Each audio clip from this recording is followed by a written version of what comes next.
Hi everybody and welcome to another piano review video here at Merriam Pianos. My name is Stu Harrison and in today's video we're going to be comparing Kawai's CA58 with Roland's DP603. Two instruments with quite different offerings but for a very similar price point, and so we're going to be looking at where they're quite similar. We're going to be comparing some of their major differences and of course letting you hear it at home. We've got both of these wired up with 1/4-inch stereo cables into a nice audio interface so you get a good, clean, true sound at home or wherever you happen to be watching this video. If it is the first time to the channel, we'd really appreciate if you did subscribe. It'll help you stay up to date with all of the videos that we're constantly creating and bringing out to you. So without further ado, let's get started on these two beautiful instruments right away.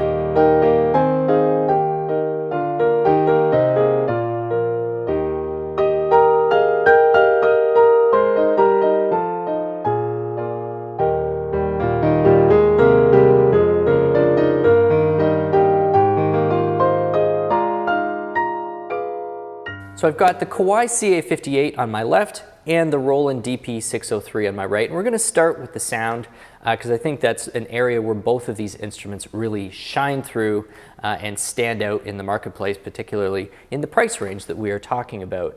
That, of course, in Canadian dollars is right around that, low $3,000 mark. In US dollars, I suspect that's going to be something like the $2,500, $2,600, $2,700 range. So tons of options in the marketplace, but here's a few reasons why these two should probably be pretty close to the top of your list. Let's start with the Roland. The DP603 takes a lot of technology that Roland actually implements in higher ranges of like the HP and the LX, and they jam it into this super compact, very contemporary, just amazing value digital piano here. One of the things that stands out is the sheer quantity of the sounds that are on the Roland. And so as you're reading through the spec sheet, the first thing that catches your eye is not only does it have sort of 30 or 40 really high quality sounds that are from the Supernatural library, or as we're going to talk about in just a little bit, the modeling engine that's included with the DP603, but it has the entire General MIDI 2 sound bank, which gives you over 300 sounds of a whole wide variety. So you can play back MIDI file type 1 through here, and it's going to grab all of those General MIDI patches out of there, but it just gives you some more fun also if you're playing on your own to select a really wide range of acoustic pianos, electric pianos. Literally too many to mention here, but the variety of tones on the DP603 is just fantastic. Talking about the tone engine, the main tone engines in the instrument that really give you the most fun as a piano player.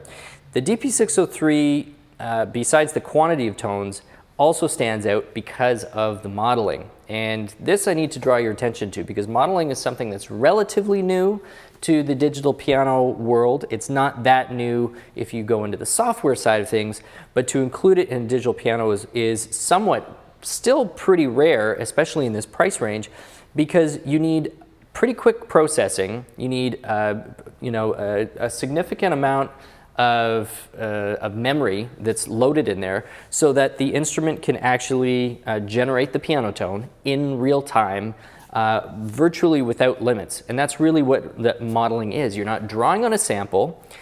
You are actually telling the computer to create that piano tone with all of these different parameters in real time. And so theoretically, that gives you a huge amount of control over the tone and the potential to create some incredibly realistic acoustic effects. So that gives you all sorts of nuance to play with the sound. So I'm going to give you a quick sample of exactly what that piano tone sounds like on the DP603. And one of the things I've really had a lot of fun with playing around with this is I've got their piano designer up, and with the Bluetooth wireless connection, it actually allows me to call up all of these different presets. And so you can call up a 442, home tuning for all of these different types of Roland models, or 440, which is more the North American style. I've just plunked it on the DP603 440 Hz home tuning because of course that's what we're in front of. When you call that preset up, it changes all sorts of things in the piano modeler, and this is what it sounds like.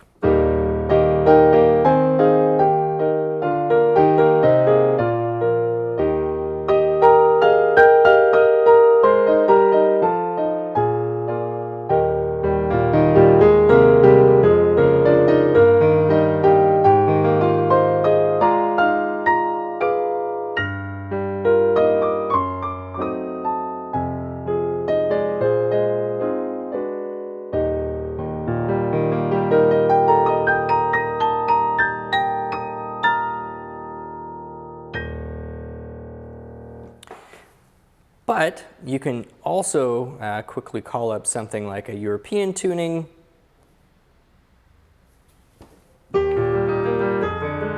which brings it just a tiny little bit sharper up to 442.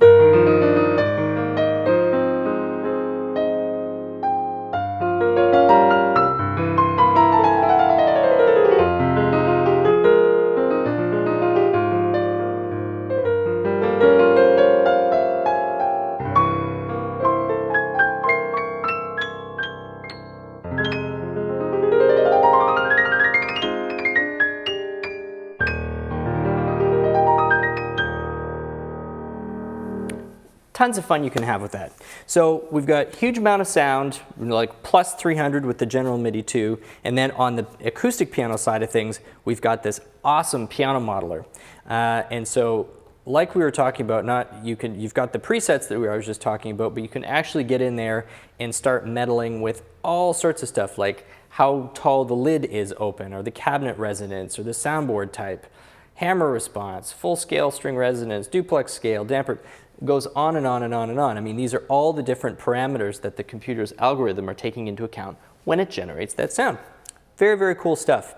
If we move on to the other tones and we get out of the acoustic piano, now we're leaving the modeling engine and we get into some of these E-piano sounds.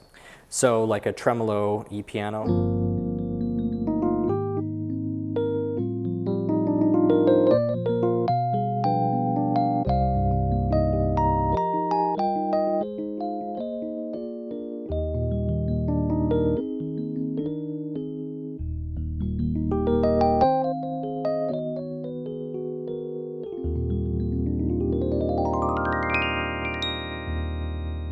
Really nice and rich and extremely well sampled. So this is getting into the supernatural stuff. Supernatural engine, if people are already familiar with Roland's technology, is a sample-based engine, but it adds, it's almost kind of like modeling and sampling combined. You've got some synthesized elements that are being added to a sample to give it some extra realism. And so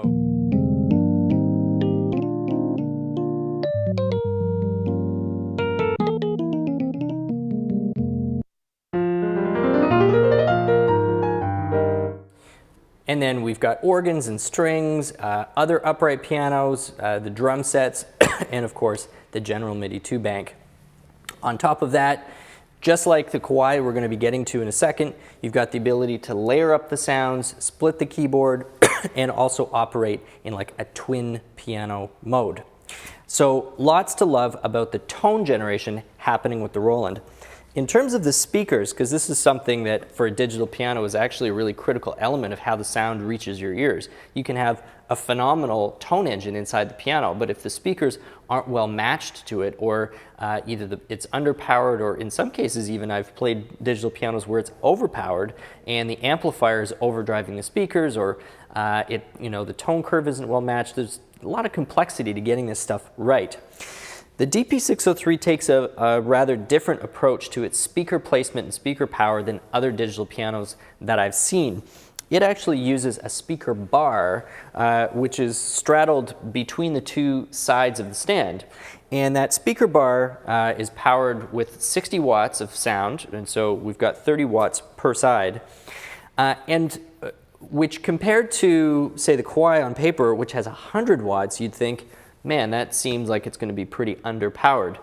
But because the speaker is facing you, although it's not pointed directly at your ear, generally the sound is coming towards you, and you're not relying on it reflecting off the floor or off a wall, I suspect that you can actually put less wattage into the instrument and still achieve a pretty similar effect. It's kind of like you have a pretty small speaker. If you get your ear close enough to it, even if it's like a 2-watt speaker, you can actually start to hear really nice, rich bass response. Of course, if it gets diffused into the rest of the room first, it just completely gets swallowed up. So that's, I suspect, what is happening here, because when you play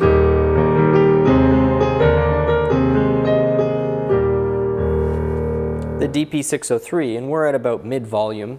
The sound is also coming, by the way, through 2 1/4-inch outs left and right, so you're not just hearing it off this little lapel mic. You're getting a direct sound feed as well that's mixed together. But you are getting a nice full tone off those 60 watts. Now let's head over to the Kawai CA58. We're going to talk about sound on this beast. Now, these two are pretty well matched in terms of pricing. The DP603, depending on finish, floats between about $3,000 to $4,000 in the Canadian market, and the CA58 is kind of right in between those two price points, so very, very similar. They also both have fairly similar port bays and patch bays in terms of the ins and outs. This one also has two independent 1/4 inch left and right outs, and that's also how we're getting you the sound over here. Now, we've also already mentioned the difference between the wattage. We've got 100 watts over here, and that's being fed to you through 4 speakers, 2 mains, which actually face down towards the ground, and then you've got 2 tweeters that are up along the back here. It's covered sort of with this mesh, so that kind of simulates almost like an upright piano if you had the lid open just a little bit to let some of that top sound out. So I understand why they've done that, but it also makes sense that it needs a little more power, since most of the sound you're going to be hearing reflected off of the ground. And so in that respect, it's a little closer to what a grand piano is, where a lot of the tone on a grand is actually reflected sound that you're hearing, not direct out of the instrument. The CA58 does not have the same quantity of tones that the Roland DP603 does, and that's primarily because it does not have the general MIDI 2 sound bank that is accessible to you either through a wireless program or through the interface over there. However, on all other accounts, it's a pretty similar experience. You've got 256 notes worth of polyphony on the Kawai. It does not use modeling, but the 256 is coming through individually sampled SKEX sound. It's just a beautifully recorded piano, and of course the piano itself, if you've ever sat in front of an SKEX, is just a remarkable piano. It's extremely dynamic, it's very, very colorful, it's a ton of fun to play, and so they've captured that quite well.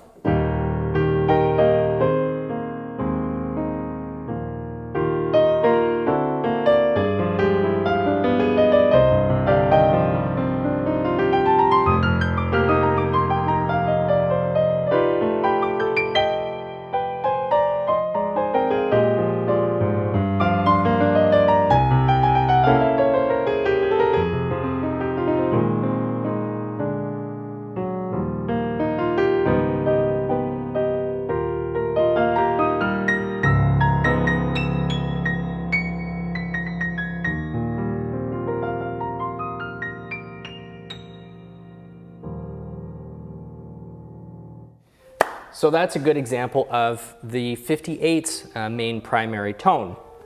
Again, through a wireless connection, just like we had on the Roland, the Kawai has a program called Sound Museum, which basically lets you kind of remote control the instrument. So you've got your choice of, what is that, 5, it looks like 10 acoustic pianos.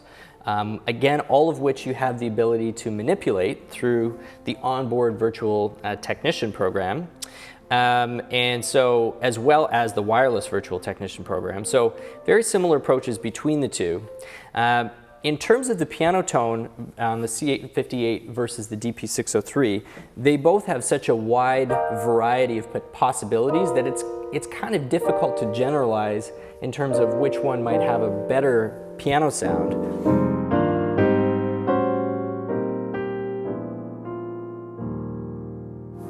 But what I would say is that some people who are really used to playing an acoustic grand may actually appreciate the very tiny imperfections that the sample on the CA58 picks up off the real piano.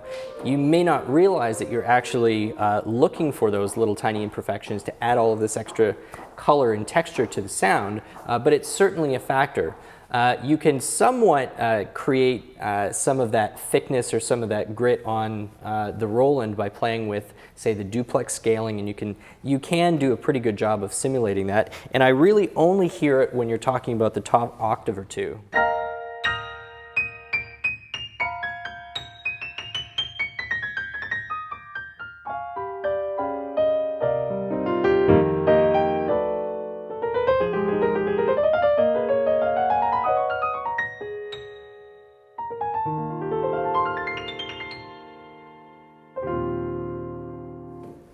But I mean, beyond that, as I said at the beginning of the video, if you've got this type of budget to spend, these are two instruments, just generally speaking, that you'd ideally like to find side by side in a showroom so you could compare them, because I think they both represent pretty much the best of what the industry has, and you may gravitate towards one sound, you may gravitate towards the other sound, but they're both absolutely worthy of checking out.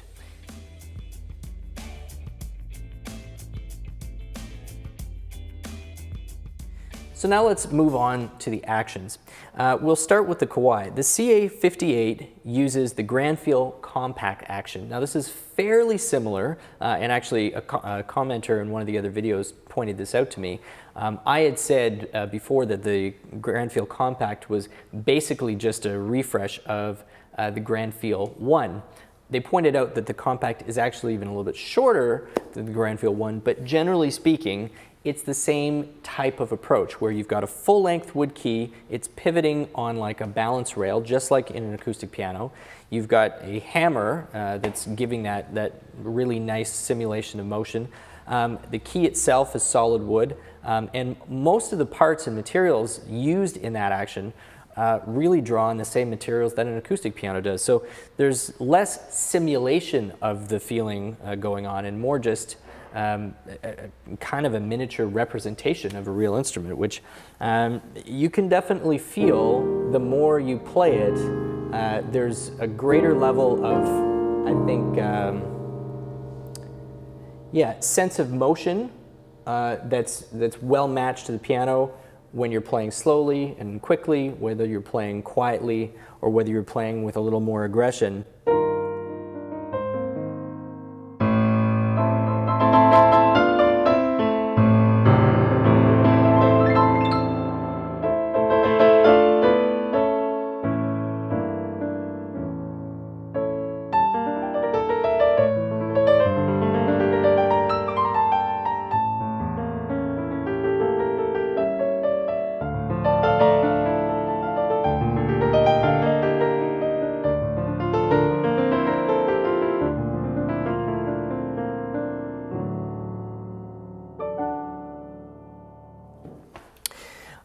The repetition speed is very similar to what you'd find on like a baby grand, and I just love how the bottom of the key bed feels. And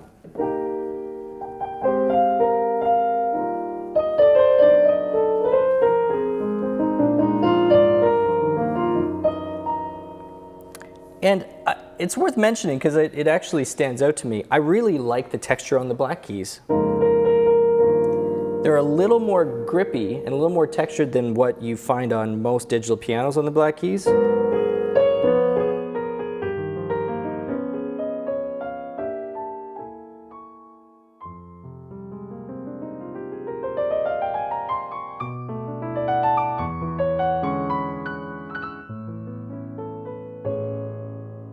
The white keys are kind of a typical micro-textured white key, so you can see that it's not perfectly gleaming white plastic that's, that's highly reflective. So there is a texture there, but yeah, those black keys feel great.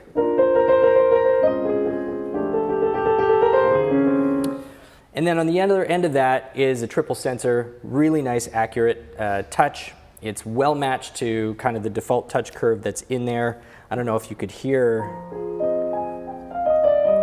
but the accuracy, especially in the lower dynamic ranges, is really cool. I mean, it makes it satisfying to play.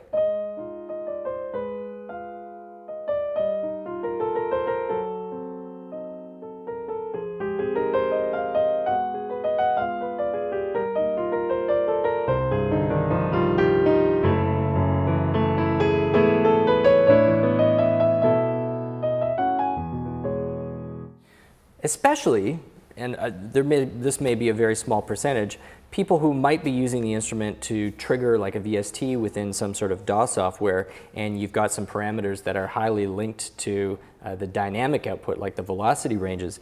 This makes this even more fun to play because you can actually maybe assign a greater level of control to the velocity than you normally would be able to with just a basic controller.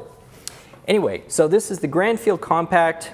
It's the full-length wood key, a little bit shorter than the Grand Feel 1, 2, or now 3, but still that pivot-style key. You've got the graded hammer at the back of that, and then a triple sensor.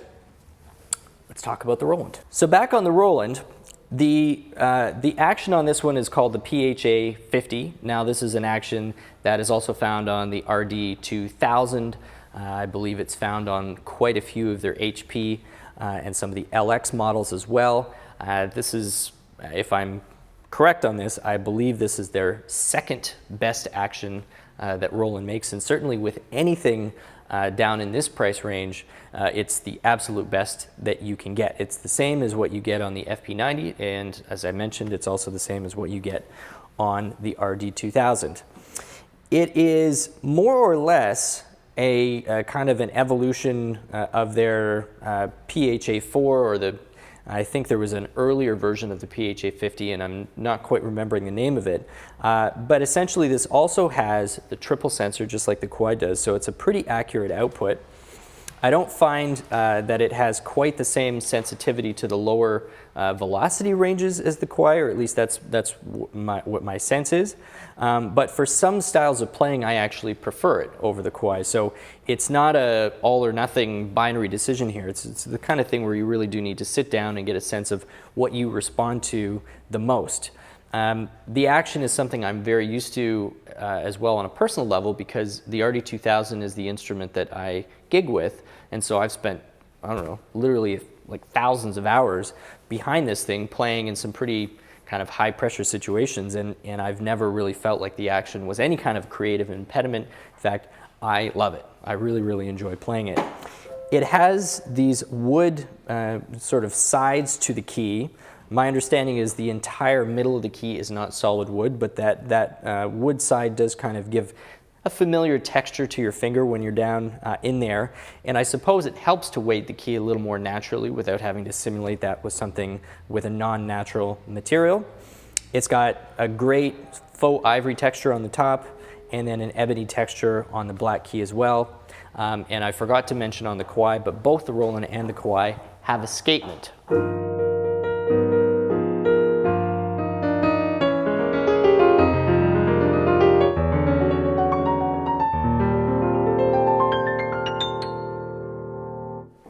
Yeah, so that is the discussion on action. We're going to throw those specs up for you, and then we'll move on to some of the more practical non-musical features of the two instruments before we wrap up this review.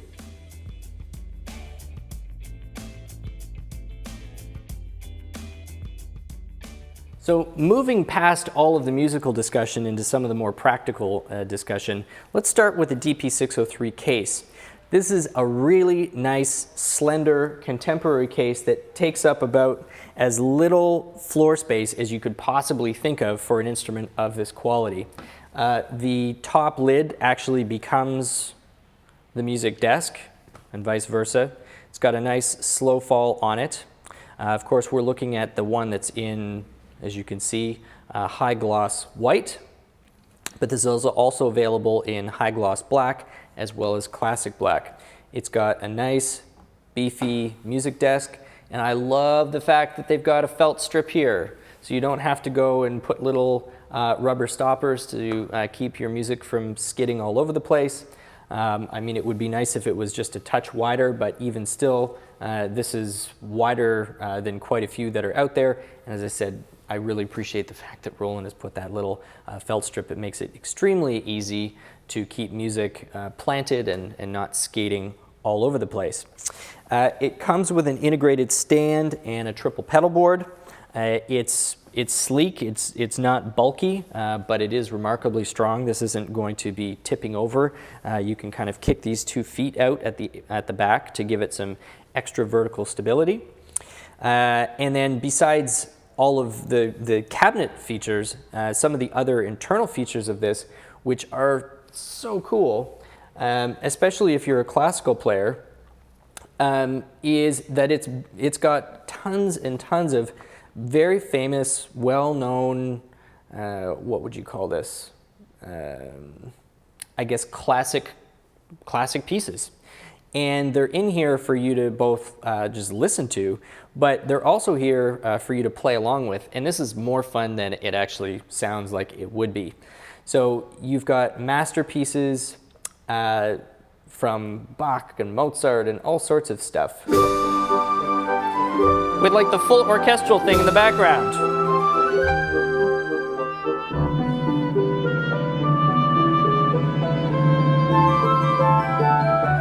And you can turn off the accompaniment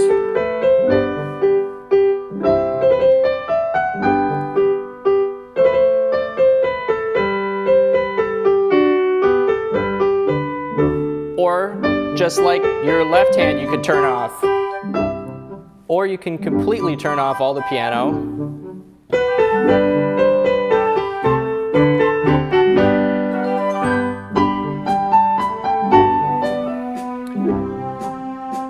I missed a repeat. You get the idea. So you can play along with that, which is really great. But if you've got this wired up to one of the larger iPads, the sheet music is in here as well. So you can actually not just play along, but you can see it.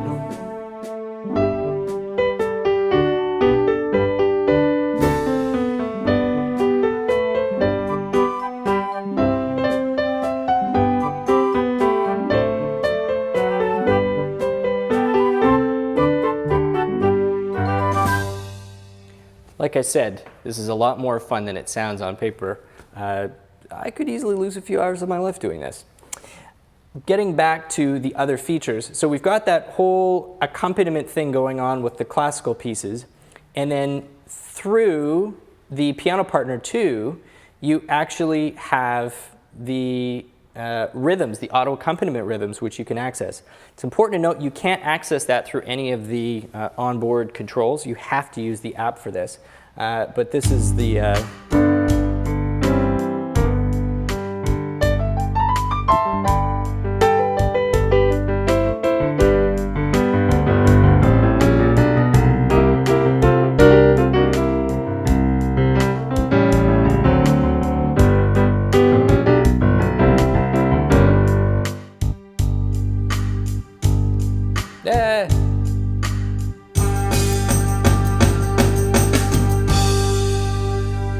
very dramatic. So we've talked about the auto accompaniment, we've talked about the built-in score and sort of masterpieces. There's also, I think, 9 or 10 sort of popular method books where the repertoire from those books is also preloaded into it. And then beyond that, it's got all the basics, your transpose function, quick buttons to adjust the ambience, the brilliance, key touch, all of those things. And as I've mentioned a few times, it's got the Bluetooth MIDI, also Bluetooth audio, which means you can actually use the Roland's speaker system to play songs from a mobile device wirelessly, which is another feature that you wouldn't think you might get a lot of use out of, but it's actually a lot of fun to put on a favorite song of yours from an artist you really love and kind of play along with it.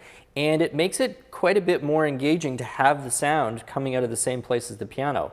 It's one of those effects that is a little bit hard to describe why it's that much better than just putting it on a stereo. But once you do, it's different. It is, you feel a little more connected with the music. So that's essentially a wrap up of all of the other features of the Roland. And let's finish off now here with the Kawai. So it's got the Bluetooth MIDI. It does not have Bluetooth audio, unlike the DP603. So oddly enough, you'd actually have to go down to either the CN39 or up to the CA79 to get that Bluetooth audio.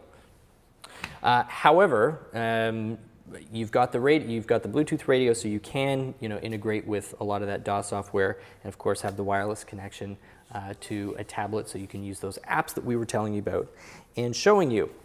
It also has things like the transpose and layer and dual mode and all sorts of things like that. It's got a bit of a beefier cabinet than the DP603. Kawai's going for a more traditional look. You've got a nice pullover key cover there, sits a little bit taller, and for people who are really keen observers, if you've read through the literature, you'll see Kawai reference something called the grand pedal feel system, I believe is what they refer to it as. And this is actually kind of a legitimate, interesting feature. They have 3 different springs inside the 3 different pedals so that it's simulating the resistance that a real grand piano pedal set would give you. And you notice it. It's actually something that kind of makes you feel a little more at home the minute you get in front of the piano, especially if you're playing some classical stuff. And that really precise control of the damper pedal is something that you're used to requiring out of your piano. So you've got half pedaling and you've got an accurate spring mechanism in there to simulate what the real grand does.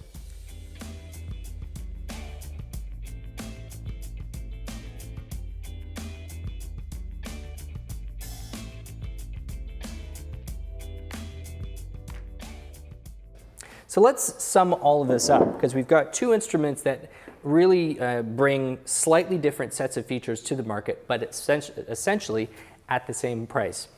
In my view, somebody who is exclusively interested in the acoustic piano experience, and particularly somebody who probably already has quite a bit of experience playing piano before. Perhaps this is a downgrade from an acoustic piano, or maybe it's an upgrade from a more basic digital. They've been playing piano for several years, or maybe taking lessons, but certainly the pianistic experience is the priority.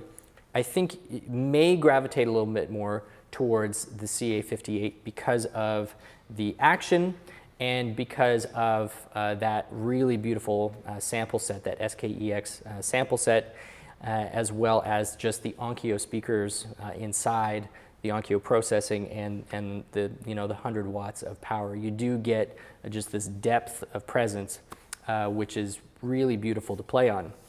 But besides that, when we look at the Roland, first of all, we're going to have players who may just prefer the PHA50 anyway, just because of a subjective preference.